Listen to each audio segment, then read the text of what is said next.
여러분 안녕하십니까? 복덩어리 부동산을 찾아가는 복부TV입니다. 최근 전국의 재건축 재개발 사업지마다 시공사의 공사비 증액 요청으로 인하여 조합과 시공사의 갈등이 깊어지고 사업이 지연되거나 중단되는 사태가 속출하고 있습니다. 지난해 4월 서울 둔촌주공아파트 재건축 사업의 공사비 인상을 필두로 지방광역시뿐만 아니라 전국 재건축 재개발 사업체 공사비 인상은 기정사실이 되어 많은 혼란을 초래하고 있습니다. 공사비의 인상은 조합의 시공사 선정 이후 착공을 저음하여 늘 있어왔던 사실이지만 이번의 공사비 인상 문제가 사회적으로 더 큰 파장을 불러일으키는 이유는 공사비 정액의 폭이 예년과는 다르게 굉장히 크다는 데 주목할 필요가 있습니다. 기존 계약 공사비 대비 많게는 2.5배가 넘는 공사비 정액을 시공사가 요청하면서 조합원들의 분담금에 대한 부담이 늘어나고 이로 인한 갈등의 골이 깊어지고 있습니다. 흔히 시공사의 갑질과 횡포로 회자되는 잡금의 현실에 시공사의 공사비 인상이 어느 시기에 어떻게 일어나는지 이에 대한 조합 측의 대안은 없는지 영상을 통해 알아보도록 하겠습니다. 좋아요, 구독 부탁드리며 더 좋은 영상으로 보답하겠습니다. 재개발 재건축 조합이 시공사의 사업 참여 제안을 받아 시공사를 선정하고 공사 도급 계약을 맺어 공사비가 확정되는 과정을 한번 보도록 하겠습니다. 재건축 재개발 사업 과정 중 조합이 설립되고 나면 가장 먼저 하는 업무가 시공사를 선정하는 업무입니다. 시공사의 선정 시기는 통상 조합 설립 인가 이후이지만 서울의 재건축 사업만 사업 시행 계획 인가 이후로 기준 잡고 있었는데 지난해 7월 서울시가 시공사의 선정 시기를 조합 설립 인가 이후로 조례를 개정함으로써 전국이 조합 설립 인가 이후로 통일이 되었습니다. 시공사가 선정되고 나면 조합과 시공사는 함께 협의를 통해 구체적인 사업계획을 수립하여 인가를 받게 됩니다. 조합은 국토교통부에서 고시한 정비사업 시공자 선정 기준에 의하여 통상적으로 사업체의 현장 설명회를 거쳐 시공자를 공개 경쟁 입찰의 방식으로 모집하는 공고를 하게 됩니다.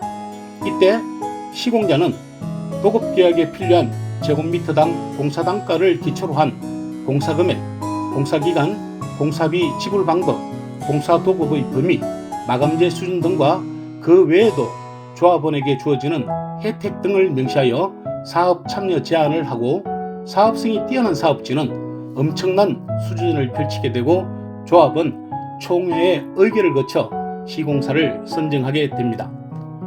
시공사 선정이 이루어지고 나면 조합과 시공사는 사업 참여 제안서를 근거하여 통상 공사도급에 대한 가계약을 맺게 되고 이후 사업 시행 계획의 인가와 조합원 분양 계약이 완료되면 관리 처분 계획을 확정하는 단계에서 본계약을 체결하게 됩니다. 여기서 가계약과 본계약의 구분은 법률상의 구분이 아니라는 점을 조합원들은 깊이 있게 인식하지 못한다는 것입니다. 가계약이란 사업 진행의 절차상 시공자의 이미지에 맞는 설계와 많은 세부적인 사업 내용들이 아직 확정되지 않다 보니까 변경을 전제로 한 표현에 불과하여 실질적으로는 시공사 선정이 이루어지고 가계약이 체결되고 나면 공사도급계약은 체결된 것이고 모든 사업 내용이 확정되는 관리 처분 단계에서는 변경계약이 이루어진다고 볼 것입니다. 시공사 선정 이후 체결한 최초 계약서에는 3.3제곱미터당 공사비를 산정하여 연면적을 곱하여 공사금액이 책정되는데 이는 시공사가 건설공사 표준시장 단가와 건설공사비 지수를 토대로 당해 연도의 공사비를 산출하고 사업지의 특성을 고려하여 책정되어집니다. 그러나 이때 책정된 공사단가는 실착공일까지 최소 3년 이상의 시간적인 차이가 발생하므로 공사비의 변경을 전제로 하는 경우가 대부분입니다. 그래서 시공사가 제시한 공사도급 계약서 안을 보면 계약 이후 실착공일까지는 소비자 물가지수나 건설 공사비 지수 등 각종 지수를 기준으로 공사 금액을 조정하기로 하고, 실착공 이후에는 물가 변동으로 인한 공사비 인상은 없다고 통상적으로 제안하고 있습니다. 시공사 선정과 계약 이후 실착공 시기까지는 사업 시행 인가와 관리 처분 인가, 그리고 이주와 철거가 우선 진행되어야 하기에 이 과정들을 소화하기까지 짧게는 3년, 길게는 5년 이상의 시간이 소요되게 됩니다. 이런 이유들로 일견 공사비 조정은 불가피한 형편으로 보여지지만, 우선 조합원들의 최초 공사 금액 대비 정액된 금액을 선뜻 받아들이려 하지 않는 인식의 문제도 있어 보입니다. 그러나 최근의 공사비 정액 문제는 공사비가 정액되는 폭이 당초 계약 대비 보통 50% 이상 요구하는 곳이 많을 뿐만 아니라 많게는 2.5배나 정액되어 현실적으로 조합원들이 부담하기에 엄청난 고통이 따른다는 것입니다. 그리고 지난달 서울에 이어 이번 달에는 부산 진구의 한 사업지가 평당 공사비 1,126만원 인상을 요청받아 건축 공사비 1,000만원 시대가 도래했다는 것입니다. 평당 공사 단가가 1,000만원이라면 이제 분양가는 얼마가 될까요? 재건축 재개발 사업에서 시공사의 공사비 정액 요청 형태는 시기상으로 볼 때 세 가지 경우로 나누어 볼 수 있는데, 첫 번째로 사업 시행 인가를 완료하고 2주 전 관리 처분 단계에서 공사비가 정액되는 케이스고, 두 번째로 관리 처분 단계에서 1차 공사비를 조정하고 2주와 철거를 마쳐서나 부동산 경기가 침체된 영향으로 일반 분양 시기를 놓쳐 착공을 하지 못한 상태에서 착공을 전제로 다시 공사비 조정을 요청하는 경우와, 셋째는 공사가 진행되는 가운데 실착공 이후 공사비 인상이 없다는 계약 조건이 있음에도 불구하고 추가로 공사비 인상을 요구하는 경우로 나누어 볼 수가 있습니다. 어느 경우든 공사비 인상의 요인이 코로나와 러시아 전쟁 등으로 인한 경기의 침체와 원자재 가격의 상승, 고금리와 임금의 인상 등이 원인이 되고 있음은 짐작하시겠지만, 부동산 경기의 침체로 분양에 어려움이 많다는 사실과 미분양이 늘어나면서 건설업체의 자금 경색이 한몫을 더하고 있다는 것입니다. 세 번째 경우의 예로 둔촌주공 재건축은 공정률 50% 이상의 공사 진행 중에 추가로 1조 원이 넘는 공사비 인상을 통보하고 공사를 중단해버리는 상황이었습니다. 두 번째 경우처럼 관리 처분 단계에서 1차 공사비 조정은 있었지만 2주와 철거를 완료하고 일반 분양 시기를 조정하여 착공을 눈앞에 둔 시점에 정작 시공사는 공사비를 정액하지 않으면 착공을 하지 않겠다고 버티는 경우로, 아직 관리 처분 단계에 있는 첫 번째 경우와 마찬가지로 공사비 인상의 폭이 너무 커서 이를 그냥 수용하면 사업의 수익성을 판단하는 비례율이 급격히 감소하여 조합원의 분담금이 눈덩이처럼 늘어나 사업의 실익 여부가 걱정되는 경우입니다. 시공사가 공사비 정액을 요구하는 경우에는 몇 가지 사항들을 함께 요구하는 경우가 많은데요. 대표적으로 공사비 단가 정액과 공사기간의 연장, 그리고 공사 대금의 지불 방법에 대해 함께 변경을 요청하는 경우가 많습니다.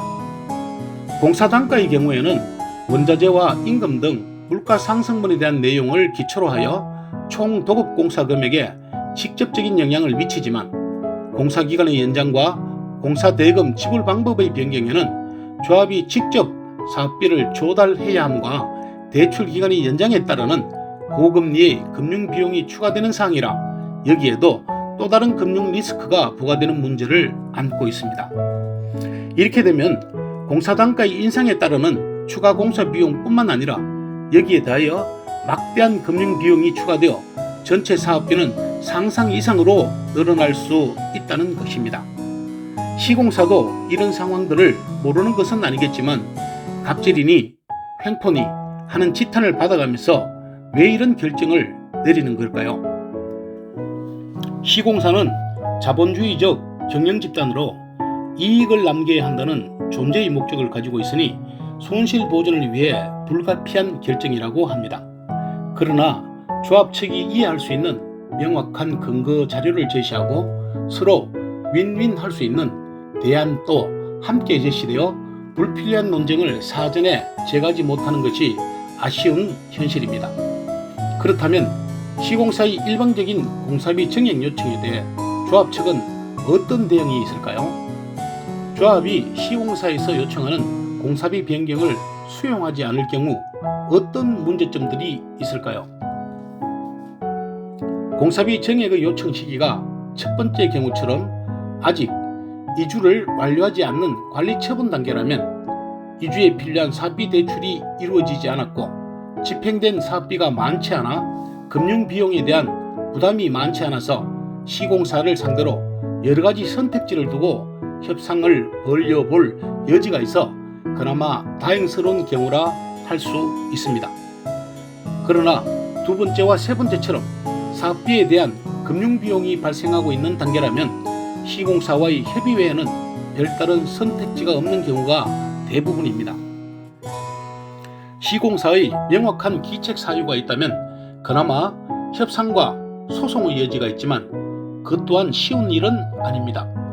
일반적으로 조합 측이 공사비 증액 요청을 수용하지 않고 공사비 절감을 위한 협상을 지속할 경우에도 착공 지연이나 공사 중단에 따르는 금융이자를 지속적으로 감당할 수밖에 없어 사업성은 계속 악화될 수밖에 없는 구조적 문제를 안고 있는 것입니다. 그리고 착공 이후 공사비 인상이 없다고 도급계약이 되어 있더라도 이를 계약 위반의 사유로 소송을 진행할 경우 소송 결과의 향방을 가늠할 수 없을 뿐만 아니라 소송이 진행되는 동안 사업이 중단되고 감당해야 할 금융비용과 조합 내부의 갈등 그리고 소송 기간 동안 주택도시보존공사의 사업비 대출이 중단될 것이므로 이주비와 기타 사업비의 대출 이자를 조합이 직접 부담해야 하는 등 실질적인 어려움을 감당하기에는 사업 절차와 구조적인 문제점들이 많아 이 역시 대안이 될 수는 없어 보입니다. 상황이 이렇다 보니 조합과 시공사는 서로의 목적만을 주장하며 평행선을 달리다가 결국은 시공사의 요청 내용이 일부 완화되는 선에서 시공사가 양보하고 조합이 수용하는 형태로 협상이 마무리되는 결과를 만들게 됩니다. 2003년 도시 및 주거환경정비법이 만들어지고 난 후 여러 번 정책상의 시행착오를 거치고 또 판례를 통해 법률상의 개선이 많이 이루어졌습니다. 그러나 공사비 증액 문제와 같은 사업 절차의 구조적인 문제를 해결할 수 있는 좋은 정책들이 만들어져 선량한 조합원들이 불이익을 겪는 일들이 없기를 기대해 봅니다. 이번 영상에서는 요즘 이슈가 되고 있는 재건축 재개발 사업의 공사비 증액과 관련하여 사업 절차와 사업 구조의 문제점들을 살펴보았습니다. 다음 영상에서는 실제로 공사비의 변경이 사업의 수익성 지표인 비례율에 어느 정도의 영향을 미치는지 또 이와 관련하여 조합원들의 분담금은 얼마만큼 늘어나는지 사례를 들어 분석해 보도록 하겠습니다. 복부TV는 트렌디한 부동산 정보와 복덩어리 부동산 투자의 길잡이가 되겠습니다. 시청해 주셔서 감사합니다.